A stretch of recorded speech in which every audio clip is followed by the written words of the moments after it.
It's a big surprise. Nobody thought the ocean was this deep. So all of a sudden we've got scientists saying, why is that?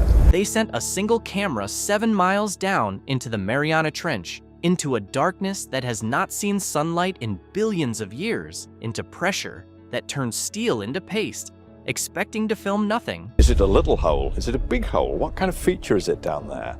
There's a whole lot of questions you get when you find this one spectacular reading. Victor Vescovo is folded inside a titanium sphere barely wider than his shoulders, listening to the slow tick of metal contracting against 16,000 pounds of force per square inch. On the support ship above, a researcher leans toward the 4K monitor as the exterior lights of the DSV Limiting Factor cut into the black. She watches for a long moment, and in that moment, the first thought that crosses her mind is the one no one on that vessel is prepared to face, that it should not be there. What the lights revealed. It wasn't bacteria, it wasn't sediment, it was movement. Complex, directional, purposeful movement in a place the textbooks had classified as a graveyard.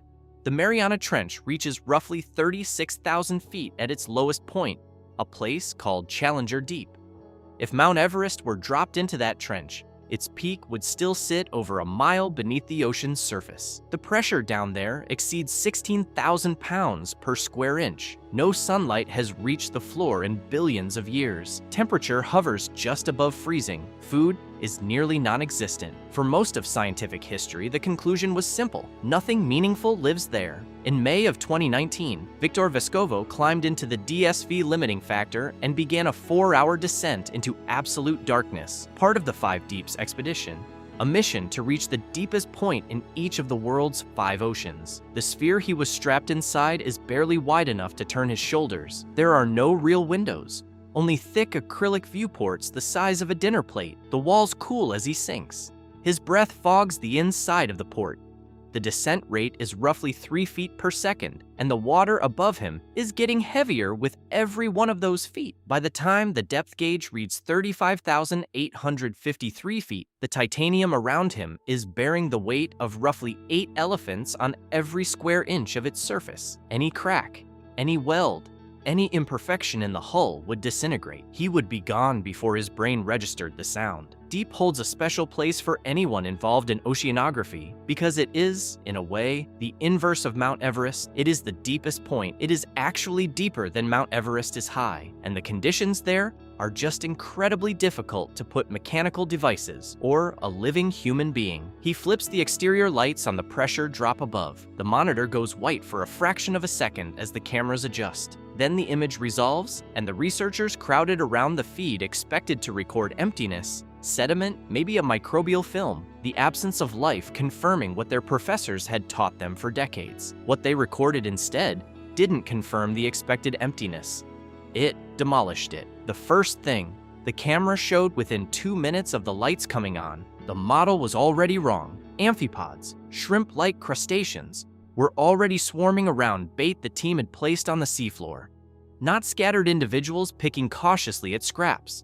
Clouds of them, moving fast and aggressively, jostling for access, competing the way animals compete in any functioning ecosystem on Earth. Here is the part that should have ended the textbook debate right there. Individual amphipods on the feed measured several inches long. Shallow water amphipods, the kind you would scrape off a tide pool in Oregon, measure a fraction of an inch. The specimens on camera were giants, in a place where giants were not supposed to be possible, behaving as if nothing about their situation required any special effort at all.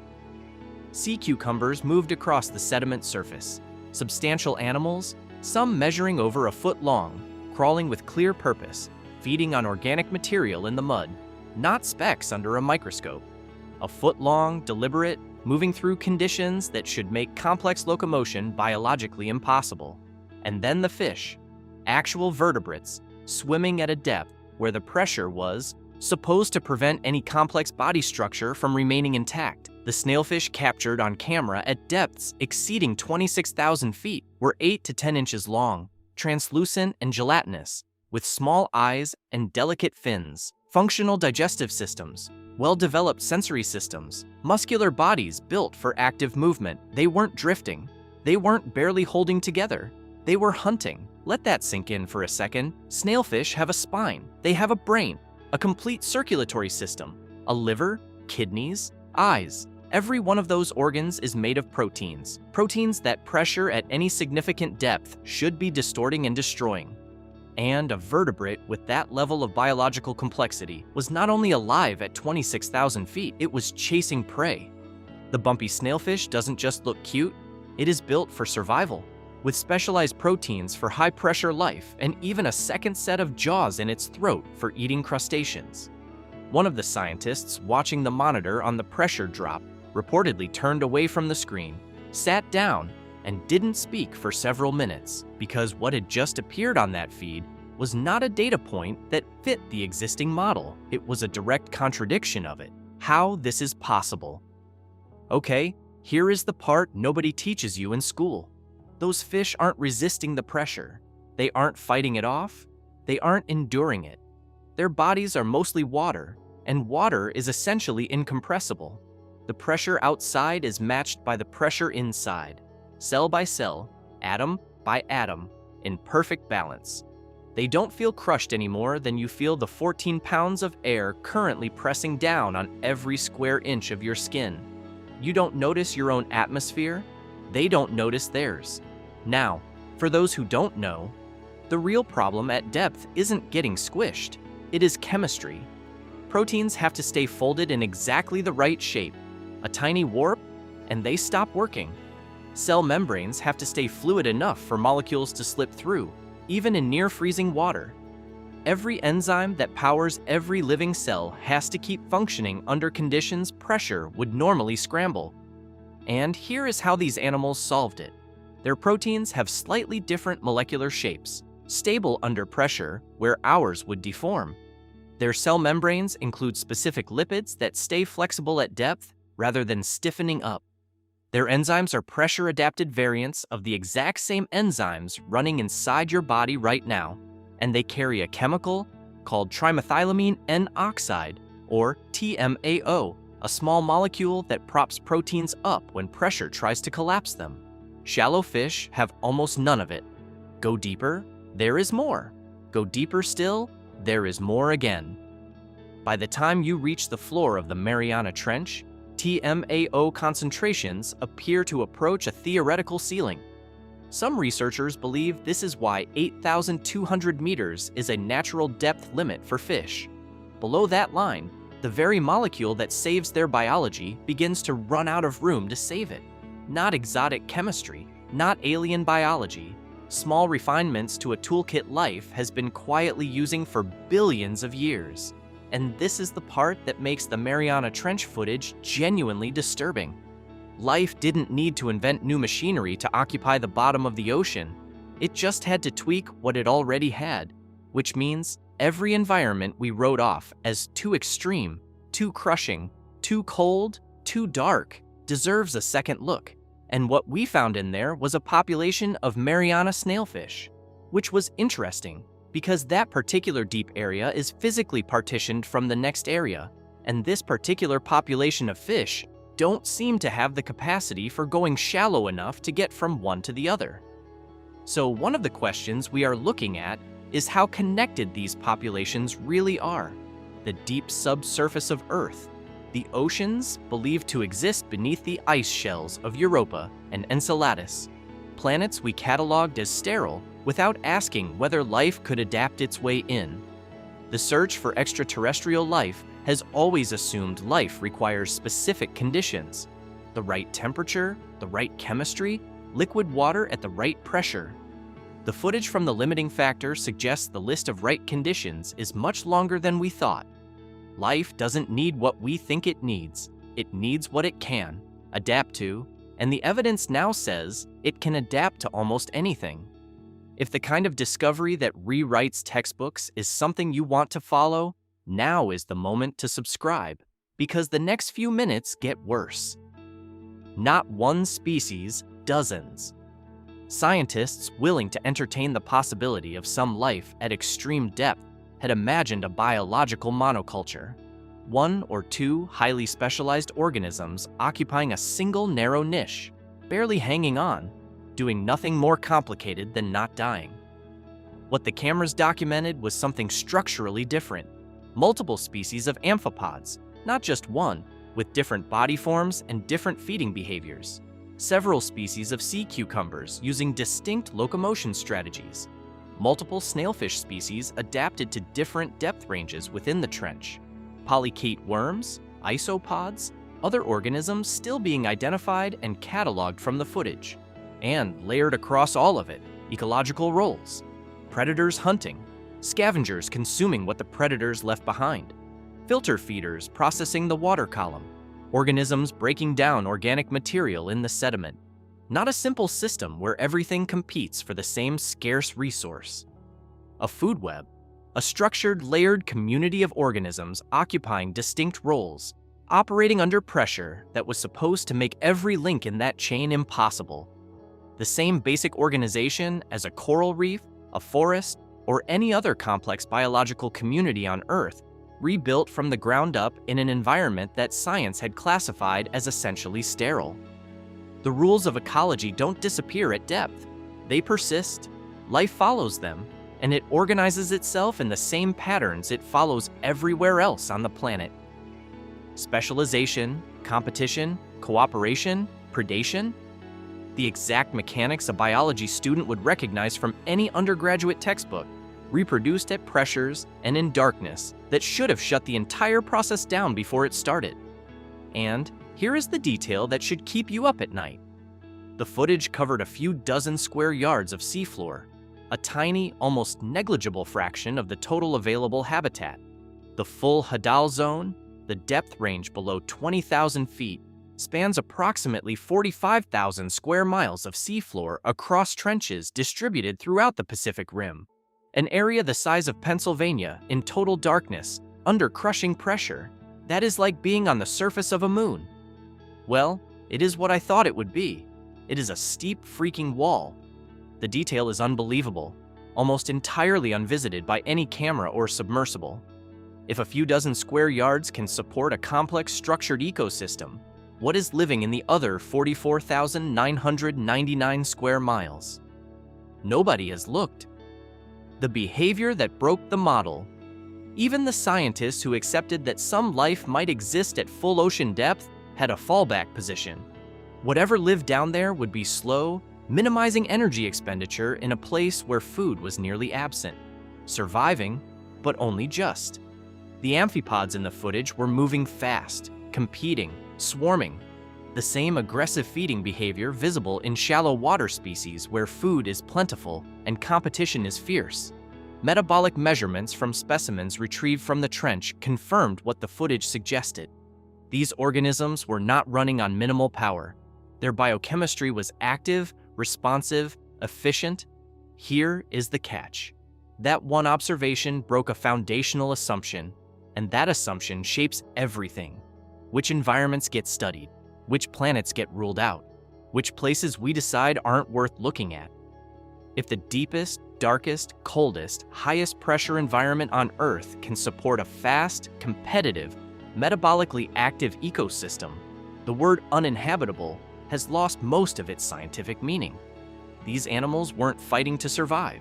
They were adapted to those conditions so completely that those conditions were, to them, perfectly ordinary. 16,000 pounds per square inch, near freezing water, complete and permanent darkness, and they were going about their lives as if none of it required any adjustment. The cold wasn't cold to them. The pressure wasn't crushing. The darkness wasn't an absence.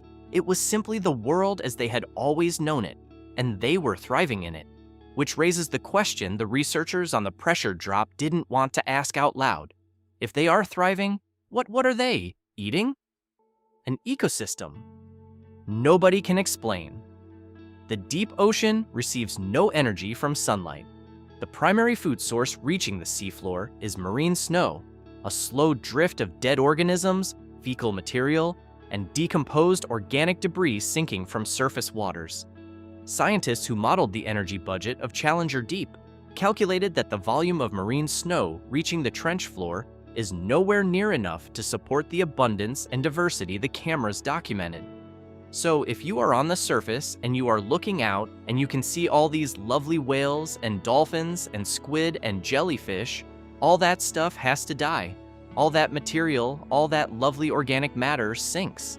And where does it sink? It sinks down to deeper depths, and it gets eaten by the deep sea below. The numbers don't balance. Something else is feeding this ecosystem, and nobody knows what it is.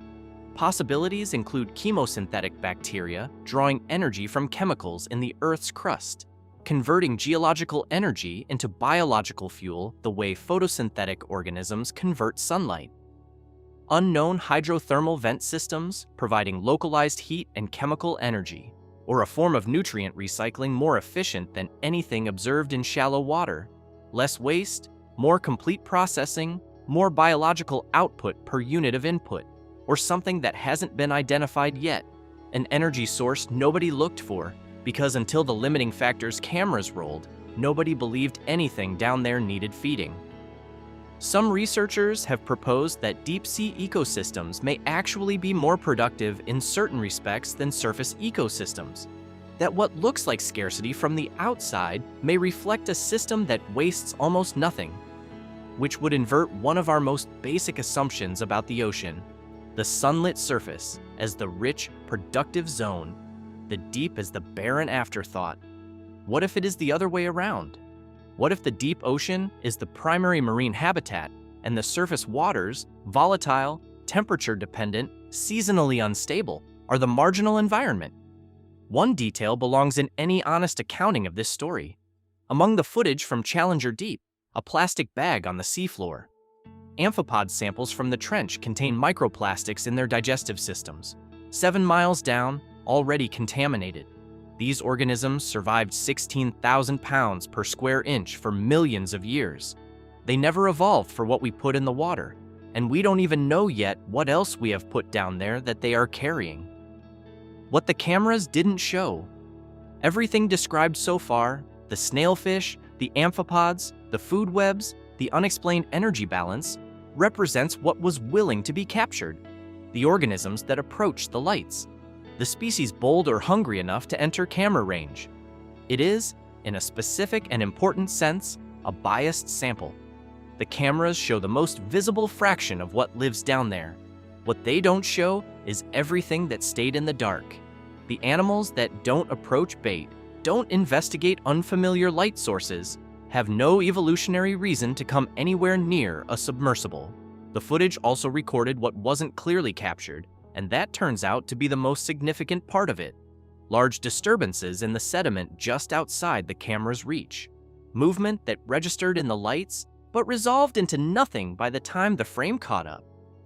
Shadows at the edge of the illuminated zone that didn't correspond to any identified species. Shapes that crossed the field of view too quickly to catalog. The Mariana Trench is like an alien world right here on Earth, and every time scientists go down there, they find something new. In one expedition, they found many creatures nobody had ever documented before. One camera operator reviewing footage frame by frame noted repeated patterns of sediment displacement that appeared to track the submersible from outside the visible range. Whatever was moving kept pace. It didn't approach, it didn't retreat. It stayed at the edge of what the lights could reach and matched the camera's rhythm for several minutes before disappearing.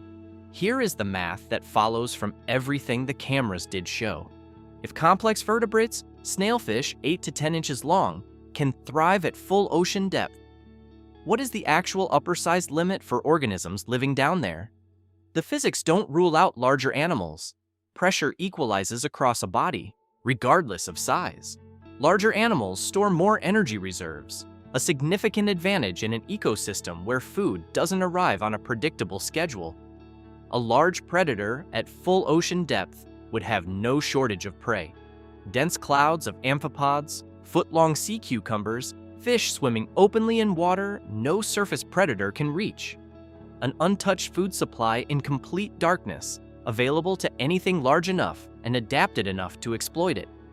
Vescovo, debriefing after the dive, described the moment the lights came on as the moment he understood the bottom of the ocean was not a place, it was a world. and he had been allowed to look at the edge of it for a few hours from inside a sealed sphere, barely wider than his own arms. The rest of that world, by his own account, was still dark. The shadows that don't match. Sonar surveys of the Mariana Trench have logged acoustic contacts that don't correspond to any known species. JAMSTEC, the Japanese Deep Ocean Research Agency that has run multiple Hadal Zone surveys since the early 2000s, has quietly recorded returns from large objects moving at depths where, according to every assumption that existed before the footage was shot, nothing that size should be present. NOAA hydrophone arrays monitoring the Western Pacific have picked up low-frequency signatures from the region that remain unclassified on the public record. These contacts have been consistently attributed to equipment errors or misidentified geological features. But the footage from the limiting factor proved that complex, diverse ecosystems exist at full ocean depth. The framework for dismissing those contacts no longer holds in the same way. Some of them may be biological, objects large enough to generate a significant sonar return. Things that move through the dark, don't approach lights, and have been down there far longer than we have been sending signals after them. Consider what those contacts would have to be. The snailfish, the largest confirmed vertebrate at full ocean depth, is 10 inches long. The sonar returns that don't match known species are not snailfish-sized. They are substantially larger than anything the footage captured. Beneath 1,000 meters, there is no light down there, but a lot of animals in those depths are bioluminescent. It is life that glows. It is home to the peak of biodiversity in the ocean. Moving through water 7 miles down in complete darkness, in an ecosystem science only confirmed existed a few years ago. The organisms that approached the cameras were the ones willing to approach the cameras. Whatever is generating those sonar returns is not approaching anything. The Mariana Trench covers thousands of square miles of seafloor. The full Hadal depth range, from 20,000 to 36,000 feet, spans approximately 45,000 square miles across trenches on the Pacific Rim, an area roughly the size of Pennsylvania, in total darkness, under crushing pressure, almost entirely unfilmed. What the cameras documented across a few dozen square yards of Challenger Deep is confirmed. Complex life thriving in conditions that were supposed to forbid it. The other 44,999 square miles haven't been looked at. Whatever is living in those unexplored trenches has been there for millions of years, evolving in complete isolation from the surface world, adapting to conditions no camera has recorded, in depths no submersible has reached, in a darkness that existed long before humans had a word for deep. The sonar contacts are still registering. The disturbances at the edge of the camera frame are still unidentified. The shadows are still moving through the dark at the bottom of the world. We don't know what they are. And the unsettling part isn't that we haven't found out yet. It is that we sent one camera to a few dozen square yards of a 45,000 square mile ecosystem, saw enough to break a century of assumptions, and largely haven't gone back. If that question is sitting with you, drop it in the comments. What do you think those sonar contacts are? And if you want to be here the next time we go this deep, subscribe now. The next video goes somewhere even the researchers weren't prepared.